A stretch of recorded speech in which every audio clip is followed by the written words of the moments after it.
name ng ating dish is chicken sorol. Si chicken sorol actually para siyang tinola with gata. And they're using yung local na wild oregano. As in, para siyang similar kay tinola. So sometimes they put some papaya or green papaya.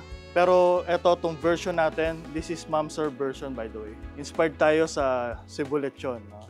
So ginawa natin, nirolad natin yung chicken and in-stuff natin with garlic, oregano, and lemongrass. Mainit na yung pan natin, so lagay tayo ng mantika. Konti lang.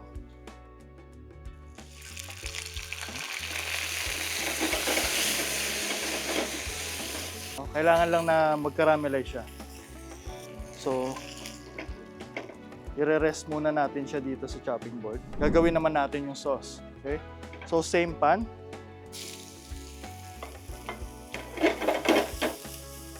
We're gonna add our garlic. Maraming garlic, mas maganda. Sabay na rin natin yung ginger. We will be adding the coconut milk. Of course, seasoned with salt and pepper. And a little bit of chicken powder. So, medyo nagtitiken na siya. And then, that's the time we add our local oregano.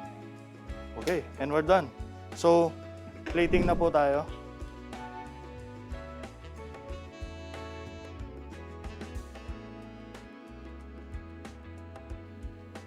Chicken. Okay. Coconut milk. Our fresh chives. Smoked paprika. Herb oil. And lastly, annatto oil. Konting fresh na wild oregano. At ito na po ang ating chicken sorol a la Ma'am Sir.